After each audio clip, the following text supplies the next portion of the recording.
compared to an impermanence, for example. So let's see.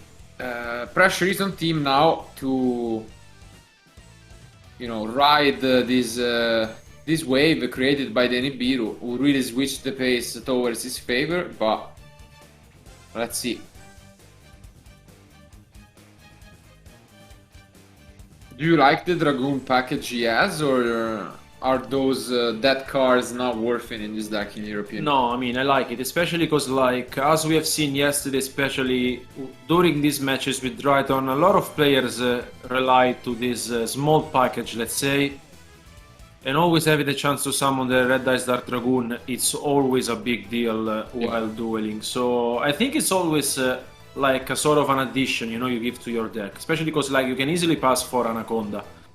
And if you have access to Anaconda, then having the Dark Dragoon on the field, it's always a problem for your opponent. Also, if you like hard draw the fusion, of course, like yeah, it's a standalone insane card. Like, let's see. There was a little bit of a debate because the confusion from the token. Which one is it from the pranks and which one from the Nibiru, but it was quickly fixed. Now I think team again quickly, yeah, just have this counter on with this turn.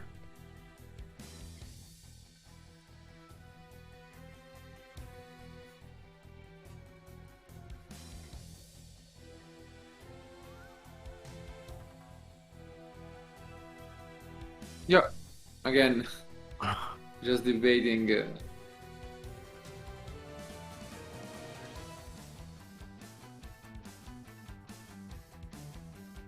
Okay. Okay, good. So it seems like our players are finally ready to continue the turn. And I mean, obviously, you want to start things off. Twister, great. Wow. Twister again, honestly, less needed than before. Yeah. And it's actually scarier because there is a Pandemonium face down, so it could be chained, but he does it in a way where, of course, the Pandemonium cannot be chained, as is the draw phase, most likely. And again, Twister, even discarding Wow. a great card. Okay, we see the instant fusion. Especially because he discarded the Nova. Yeah. So either he has a second Nova in hand, and the instant fusion is a very interesting card to be using here. He has a bunch of different options in the extra deck, so we'll see what he decides to go for. And yeah, it's to play around a possible Entrop, and yeah, he does has a second copy. But this is an insane opening from team, wow. Even has the option to play around an Entrop, as we mentioned, which means even the Cycle Reader, as he has the Red Eyes, the Relinquished on his field, which is the Millennium Eyes Restrict. So that's really, really well played. Ah, you know what is the last card in his hand? Because like he actually showed it like with make a mistake, the Gozen match. Wow. So even if things go not really his way, he has the Gozen to power. Wow. What a opening. But here, unfortunately, he's forced to use the Millennium Eyes. Yeah.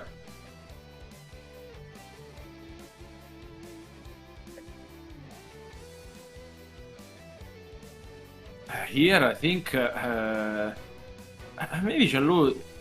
If you were Jean-Loup, like, would you understand what is going on? Maybe, like, of course.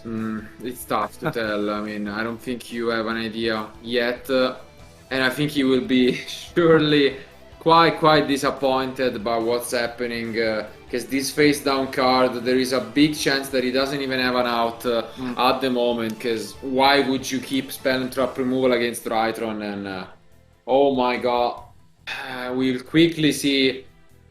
You can see team is almost praying at the moment, hoping that everything goes his way. Very, very peculiar body language at the moment.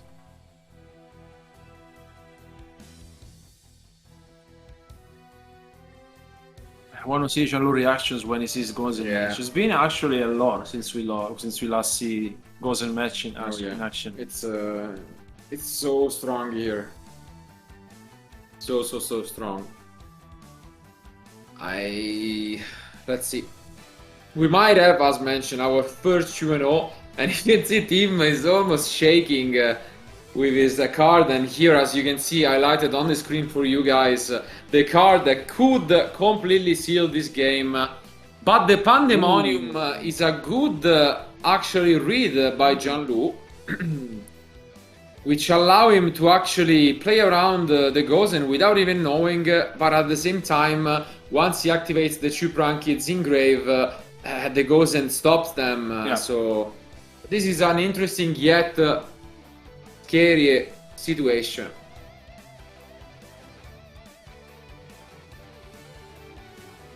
Let's see. Okay. Ooh, and that's a really good play by Jean-Loup, honestly. Pandemonium into Butler. So now the Gozen match, which would have been so great, is actually not gonna be as good as expected. It is gonna stop the Prankids, but now the Butler is there and he can wipe out the monsters from team. Again, never count one of our duelists out today, because they got a lot in business for you. You can see Tim praying from his face, but well played by Jean-Loup. Absolutely, honestly, well played, and at the same time a combination of cards that he needed to make this play, and now the situation is actually quite tough. So let's see. Team wants to pick up, you know, Ben 10, any of those cards would be amazing. Let's see what he picks up. Thinks about it quite a lot. He has a lot of good draws, honestly. Yeah, every Dryton, like Ben 10. Okay, he drew the Alpha. Drew the Alpha. Wow. But there is a Psycho Reader. And this is exactly what has been happening yesterday. Psycho Reader, the card that won Jean-Louis' top 16 match, again showing up super strong here.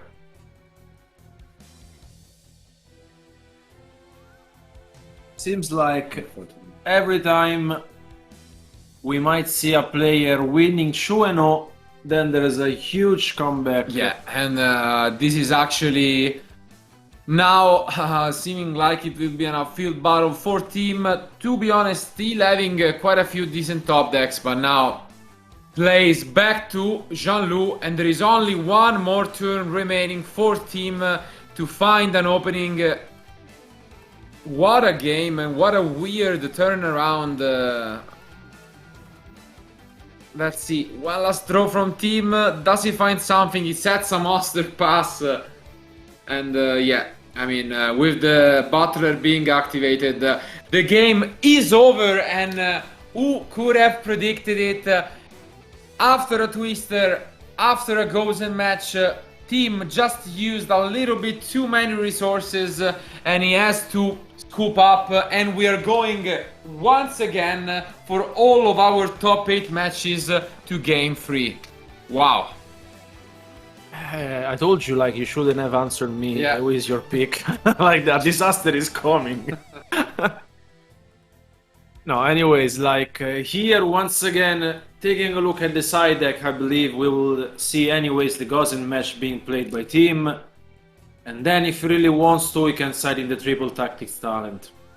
I don't see any other yeah, I mean, honestly, going first, he's doing well, but just like we already mentioned, free draws and free Psycho Readers are really the card that he must be playing around, and it's not an easy journey. So, as we said already yesterday, Jean-Loup deck looks much better at going second than it is at going first, especially because of a card we mentioned yesterday, but we have not yet seen Mystic Mine. Yeah, He has 4 copies as he's playing Terraforming, and even the 5th in terms of Metaverse, and that can catch a lot of players off guard, just like the Gozen match, because it's such a blowout card on his own. No, indeed, I think that will be very curious to see Jean-Luc going second. Like, he's playing a lot of entraps, very different from each other, like he has everything he needs. And then, just in case, if he really needs to, we will be seeing the Mystic Mine.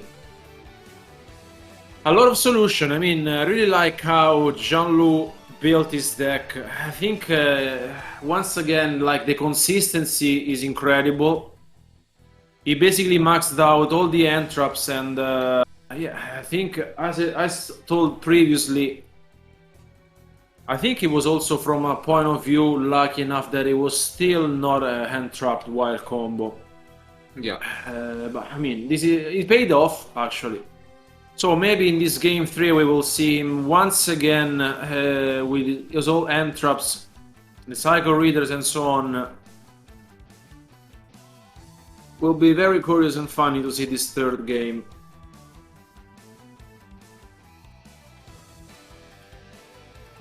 Okay, so it seems like they are almost ready. Just as a final reminder for whoever just joined, this is the last top 8 match for the day. We already have our 3 duelists to advance to the top 4, and here we are gonna find out who will face Owen Wilson and his Altergeist deck in the 2nd top 4. Let's see. They are picking up their cards, and the pressure is all on Jean-Luc. And I see a Psycho Reader already. Yeah. Wow. Okay. Prosperity. The Psycho Reader is so strong. And he had it every single game after siding, even yesterday against the deck.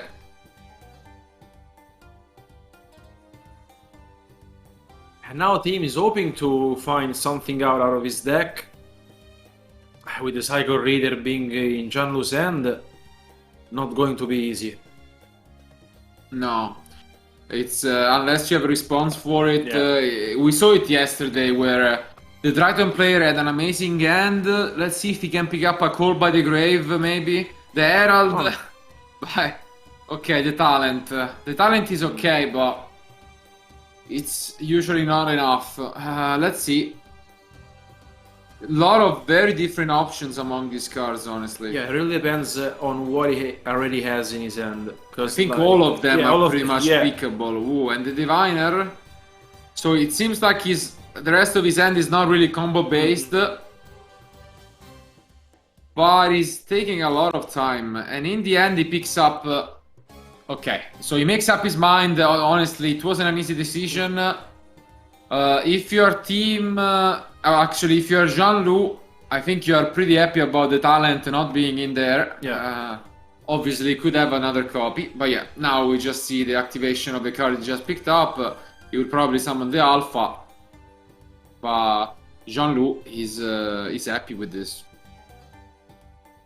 Yeah, the Psycho Reader is the one that really hurts a lot. And if once again Jean-Luc will be able to activate it, as we have seen before and yesterday as well, that is gonna hurt. Oh, okay. Yeah, so you already had the Diviner. Jean-Luc is thinking about it. Yeah. And he does stop it. Okay, Impermanence. So at the same time, of course, Sprankid's combo off with just one card, but we could see a similar game 3 as yesterday, where Jean-Luc didn't pick up any of his Sprankids, but the Psycho Reader was enough to still win him the game. The big difference here, though, is that we could see Anaconda sometimes in this match. So let's see. This is exactly what's going on here.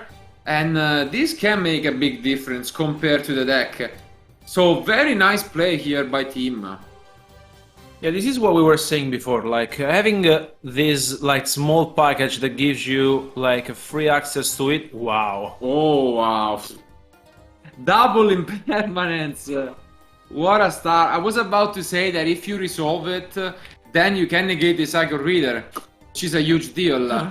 But, wow, double Impermanence and Psycho Reader. But again, let's not take the game for over, because we could see, once again, one of those games. And 3 back rows. Interesting. So maybe goes a match once again. And now Jean-Loup really needs to pick up any Prankits monsters. Let's see if he does, or let's see if, as yesterday, he's struggling. It seems happy, so I see a monster. Yeah.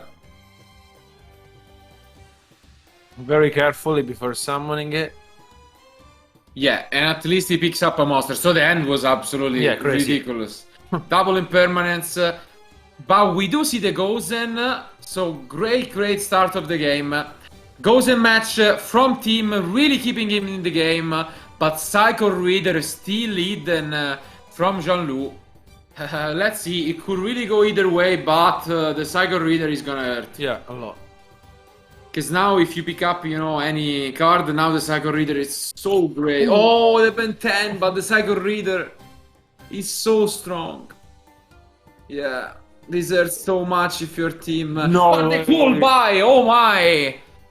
What a turnaround! We said that he really needed to look for Call by the Grave with the Prosperity, but instead he had it all along, and the Psycho Reader, which was the card, actually betrayed Jean-Loup, who even had the Ash Blossom. What a end!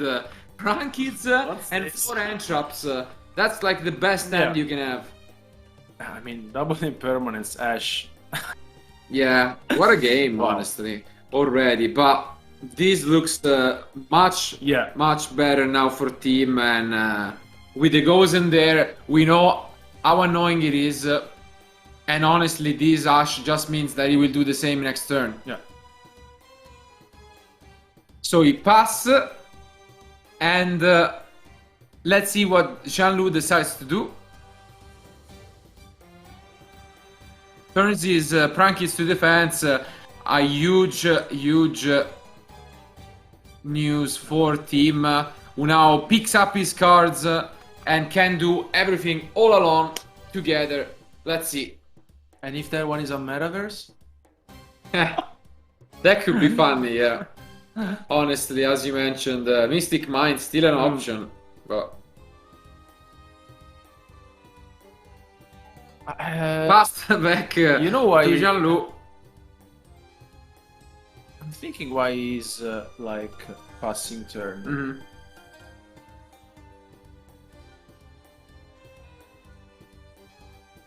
Okay, Foolish Burial. Decent top deck can be quite useful here from team.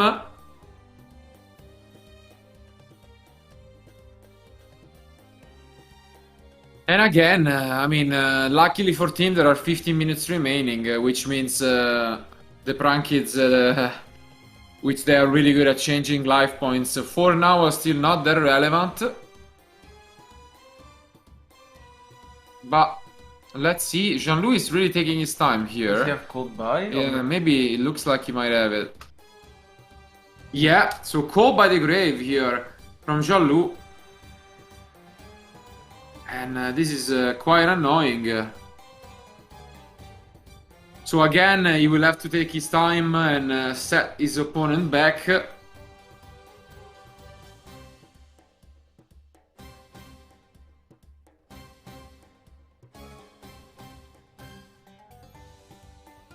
Let's see, team really taking his time. He knows that the situation is quite favorable to him, but he doesn't want to mess up. So finally decides to activate one of his Drytrons, and you can see Jean-Loup not happy at all about that. So gets back the spell from grave.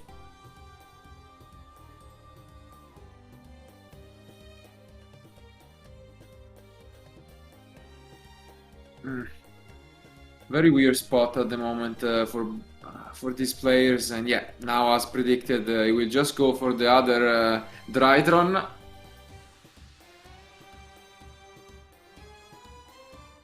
Just goes Fafnir. Yeah, not a surprise. Okay.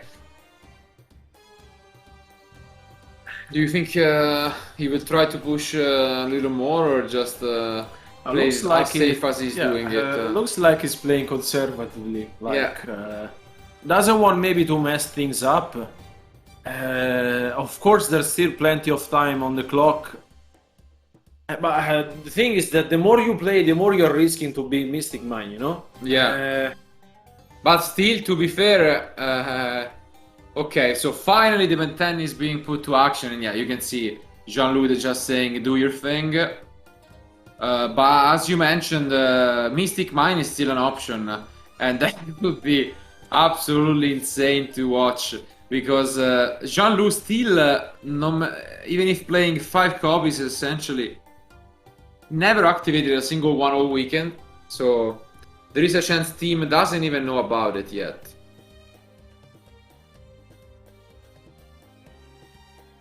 Okay, so we see the full combo. In game 1 he showed us that he knows the deck really well, and then he knows how to OTK, and I think this is what we might be seeing here once again, and that would be a great decision because he wouldn't give his opponent the chance to activate the Mystic Mine. And yes, Jean-Louis has seen enough, he picks up his card, scoops up, and unfortunately for all of the Prankids fans, it is Team who is the winner and will advance to the top 4. What a match!